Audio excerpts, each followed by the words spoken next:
साथियों नमस्कार। 12,091 के मैटर पर आज जो है हाई कोर्ट में सुनवाई हुई और हाई कोर्ट की डबल बेंच में जब सुनवाई हुई तो उसमें जो है सबसे पहले गवर्नमेंट की तरफ से पक्ष रखा गया और पूरी प्रभाव के साथ जो है गवर्नमेंट ने पक्ष रखा है 12,091 को लेकर के। और बहुत सारी ऐसी चीज़ें गवर्नमेंट ने बताई हैं जो पुराने ऑर्डर में फ़िलहाल शुरू में क्या हुआ कि जो चीज़ें सिंगल बेंच में चली थी उनको लेकर बहुत ही गहमा-गहमी थी, वो सारी बातें रखी। लेकिन एक यहाँ पे चीज़ जो है कंटेम्प्ट पिटीशन को लेकर के थी। जिस जो जज थे उन्होंने ये कहा कि अगर आप लोगों का मतलब 12,091 में 391 का अगर सिर्फ हुआ था, तो बाकी लोगों ने जो है कंटेम्प्ट क्यों नहीं किया और कंटेम्प्ट खारिज क्यों हो गया। और जो चीज़ें सुप्रीम कोर्ट ने डिसाइड करी हैं, उसमें ये लिख दिया कि सारी चीज़ें जो है अकॉर्डिंग टू लॉ सही हैं। तो जज साहब का कहने का मतलब ये था कि भई हम सुप्रीम कोर्ट के आगे नहीं जा सकते। ये बहुत सारी चीज़ें हुई चूँकि आज जो पक्ष रखा वो सिर्फ़ और सिर्फ़ गवर्नमेंट के एडवोकेट ने रखा और जो अभ्यर्थियों की तरफ से एडवोकेट थे अशोक खरे, एचएन सिंह, उन्होंने 10-10, 20-20 मिनट अपनी बात रखी, लेकिन पूरी तरीके से उनको टाइम नहीं मिला। अब जो है आज का दिन पूरी तरीके से मान के चलिए जो सुप्रीम कोर्ट का ऑर्डर आया है, मैं उस ऑर्डर का एक पॉइंट आपको दिखाना चाहूँगा कि उस जिस पे बहस हुई है, उसमें लिखा क्या हुआ है। अगर आप सिंगल बेंच के ऑर्डर को देखेंगे और पेज संख्या 22 पे आएँगे, तो यहाँ पर 12 नंबर पे देखिएगा, लिखा है कि मतलब ये सुप्रीम कोर्ट ने कहा है कि भई in the circumstances we do not see anything wrong in the process undertaken by the state government. हम जो स्टेट गवर्नमेंट ने जो स्टेप्स लिए हैं, उसमें किसी प्रकार की कोई गलती नहीं पा रहे हैं। In pursuance of various interim order passed by the court and also is pursuance of the judgment and final order.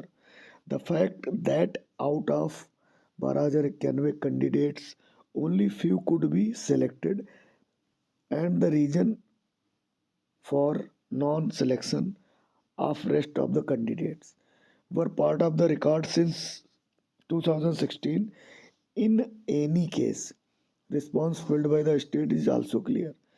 In the totality of circumstances, in overview, there has not been any violation of any order passed by the court.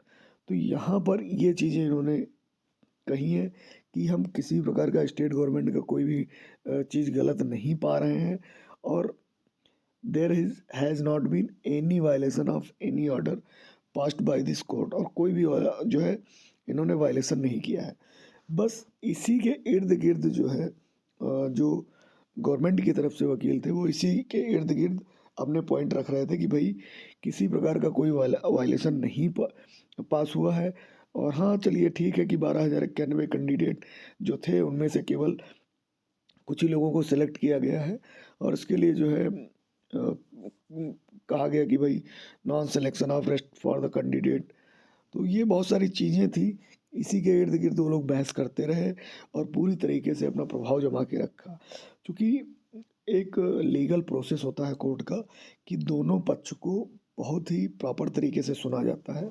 तो आप मान के चलिए आज की पूरी सुनवाई में जो है गवर्नमेंट की तरफ से जो है पूरा पक्ष सुना गया और उसके बाद जो है अभ्यर्थियों के जो वकील हैं उनका पक्ष सुना जाएगा, अभ्यर्थियों का पक्ष सुना जाएगा और जितने भी वकील हैं वो अपना अपना तर्क प्रस्तुत करेंगे और बहुत सारे सजेशंस भी लेके आएंगे निश्चित रूप से कि भाई अगर ऐसा कुछ हो जाता है, कुछ गलतियां हो जाती हैं तो उसमें किस तरीके से सुधार किया जा सकता है। जैसे मान लो सरकार तो यहाँ पे झूठ बोल रही है, लेकिन कोर्ट कह रहा है कि हम किसी प्रकार का कोई झूठ इसमें नहीं पा रहे हैं। तो इन सब चीज़ों में होता क्या है कि कोई ना कोई ऐसा ऑर्डर पास हुआ होगा, कोई ना कोई ऐसी चीज़ें हुई होंगी जिसका सजेशन यहाँ पे कल दिया जा सकता है कि भाई आज जो है हम इसको लेके आए हैं और इससे पूर्व ऐसा ऐसा हो चुका है।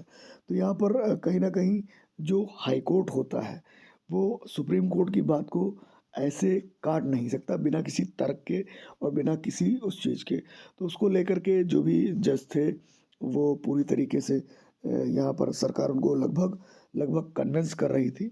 लेकिन उसके बाद जब अभ्यर्थियों के वकील एचएन सिंह और अशोक खरे ने बहस करना शुरू किया, तो उन्होंने पॉइंट्स रखे कि हाँ, निश्चित रूप से मान के चलिए कि भाई यहाँ पे कंटेम्प्ट हुआ और सुप्रीम कोर्ट ने किसी प्रकार का उसमें कोई वो नहीं पाया। लेकिन कंटेम्प्ट में कि कंटेम्प्ट जो हुआ उसको उसमें किसी प्रकार का कोई इंटरफेयर करने से सुप्रीम कोर्ट ने मना कर दिया। लेकिन कंटेम्प्ट तो कुछ ही लोगों ने किया होगा, पूरे 12,091 लोगों ने कंटेम्प्ट तो किया नहीं। तो इस आधार को लेकर के जो है अशोक खरे ने बहस की और पूरी तरीके से जो है उसके बाद इस जो आज की बहस हुई उसमें मान के चलिए कि पूरी तरीके से गवर्नमेंट ने ही बहस की और 10 से 20 मिनट तक जो है अभ्यर्थियों के वकीलों ने अपना पक्ष रखा। लेकिन जो कल होने वाली सुनवाई है, कल जो 2 बजे सुनवाई होगी, उसमें पूरी तरीके से अभ्यर्थियों के पक्ष सुने जाएँगे। उसके बाद क्या होता है, एक लीगल प्रोसेस होता है कि एक-एक पक्ष को सुन लिया गया।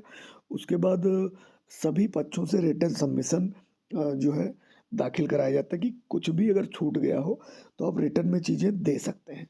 उसके बाद जब सारी प्रक्रिया पूरी हो जाती है, ऑर्डर रिज़र्व हो जाता है, उसके बाद ऑर्डर सुना दिया जाता है। जिसके भी पक्ष में ऑर्डर आता है, वो निश्चित रूप से खुश होगा और जिसके पक्ष में ऑर्डर नहीं आता है, वो सुप्रीम कोर्ट का रुख करेगा। तो मैं पहले भी कहता आया हूँ कि भई मैंने पहले भी कहा कि सिंगल बेंच का जो ऑर्डर है, उसको लेकर के डबल बेंच सरकार जा सकती है। अब आज की पूरी सुनवाई को अगर देखेंगे आप, तो एक चीज़ पूरी तरीके से क्लियर है कि सुनवाई तो लगातार होगी और बहुत सारी चीज़ें कोर्ट को लगेगा कि भई अभ्यर्थियों के साथ गलत चीज़ें हो रही हैं, हुई हैं कि भई यहाँ पे 54,000 लोगों को सिलेक्शन हुआ और 391 लोगों का और सिलेक्शन हुआ और 39 लोगों का और सिलेक्शन हुआ। उसके बाद टोटल सीट्स जोड़ करके 66,555 बता दी गई। लेकिन यहाँ पे कुछ कैंडिडेट ऐसे थे जो छूट गए, जिनका सिलेक्शन नहीं हो पाया।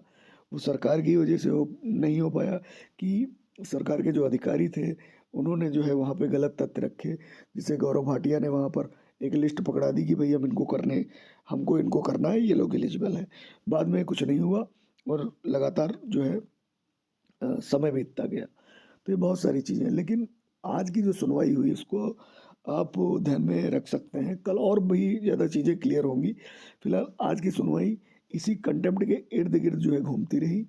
अब चूँकि कल का दिन जो है अभ्यर्थियों का दिन रहने वाला है निश्चित रूप से और अभ्यर्थी के वकील जो है बहस करेंगे।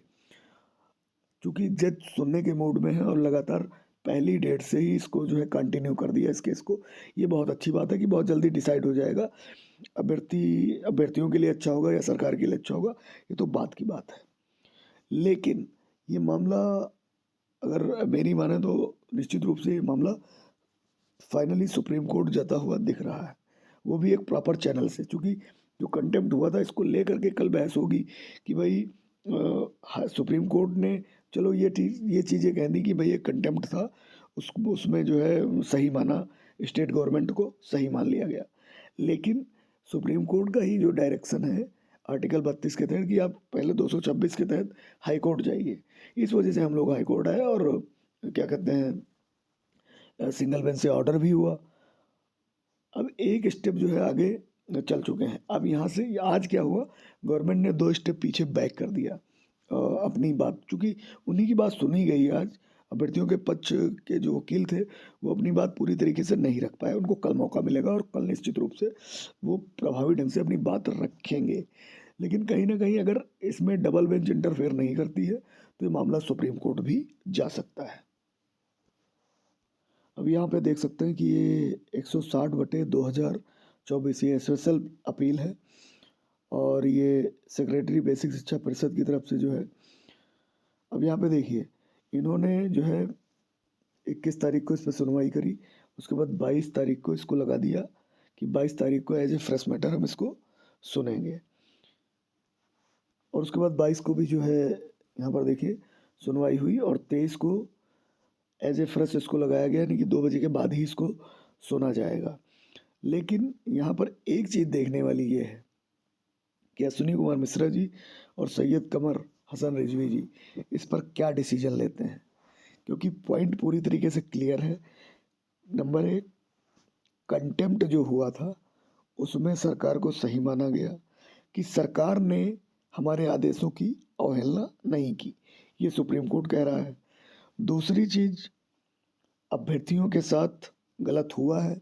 12,091 की जगह पर 391 लोगों को अपॉइंटमेंट दिया गया, तो यहाँ पर गलत हुआ है।